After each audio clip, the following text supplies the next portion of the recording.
성관계 몰카 촬영과 유포 피의자 가수 정준영 씨가 어제 오전 경찰에 출석해 밤샘 조사를 받고 오늘 오전 귀가했습니다.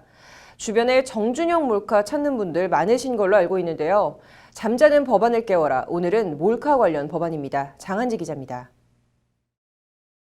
21시간 넘게 경찰 조사를 받고 서울청 광역수사대를 나온 정준영 씨는 이른바 황금폰이라고 불렸던 자신의 휴대폰을 경찰에 제출했다고 밝혔습니다.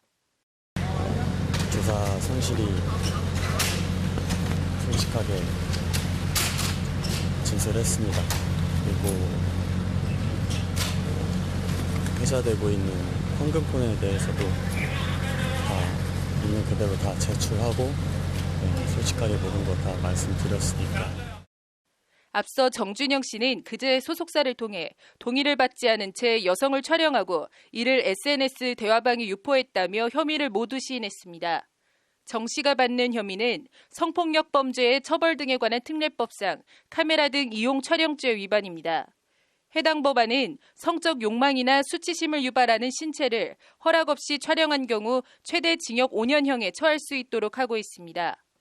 촬영 당시엔 동의했어도 허락 없이 이를 유포하는 경우도 불법 촬영과 같은 처벌을 받습니다. 문제는 이런 몰카를 불법 촬영물인지 알면서도 다시 유포한 2차 유포의 경우 처벌할 수 있는 명확한 근거 조항이 없다는 점입니다. 이 때문에 이른바 리벤지 포르노 같은 불법 촬영물이 인터넷에서 빛의 속도로 퍼져도 마땅히 규제하거나 처벌할 방법이 없었습니다. 이런 문제점을 해소하기 위해 지난해 11월 더불어민주당 김영호 의원이 성폭력 처벌법 일부 개정안을 대표 발의했습니다. 법안은 현행법은 불법 촬영물을 취득해 다시 유포한 자에 대한 처벌을 명확히 하고 있지 않다. 이에 불법 촬영물임을 알면서도 다시 유포한 자들의 처벌 대상과 기준을 명확하게 해야 한다고 제안 이유를 밝히고 있습니다. 구체적으로는 불법 촬영물을 다시 유포, 제공한 자에 대해선 2년 이하 또는 1,000만 원 이하 벌금에 처하도록 하고 있습니다.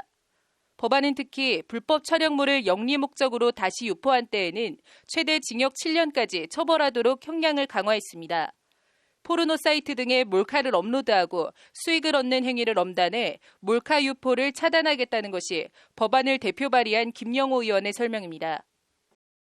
불법 촬영하는 사람에게도 처벌을 해야 되겠고 유포하는 사람도 또 강력하게 처벌을 해서 촬영부터 유포까지 전망을 만들어서 앞으로는 이탈 성범죄가 사회에서 뿌리 뽑힐 때까지 법적인 제도 장치를 촘촘하게 잘 해놔. 이와 함께 국회엔 정의당 윤소아 의원의 대표 발의로 몰카의 개념 정의와 처벌 대상 확대, 형량 등을 강화한 성폭력 처벌법 개정안도 그제 새롭게 발의됐습니다.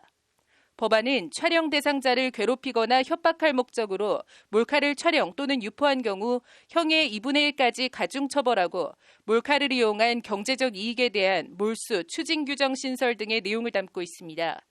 재미로든 돈을 벌기 위해서든 몰카 촬영 유포 행위를 엄단하고 경제적 이익은 모두 몰수해 몰카가 유포될 환경과 요인을 아예 뿌리부터 제거하겠다는 겁니다. 그래서 디지털 성범죄로 인한 피해가 급증하면서 현행법 상의 처벌 규정 등을 좀 강화할 필요가 있고 온라인 서비스 제공자에게 의무 부과와 책임을 물어야 할 필요성. 정준영 씨 몰카 사건으로 촉발된 논란이 몰카 촬영과 유포, 재유포를 통한 2차 피해 야기 등의 문제를 근절할 수 있는 실효적인 법제도 개선으로 이어질지 주목됩니다. 법률 방송 잠자는 법안을 깨워라 장한지입니다.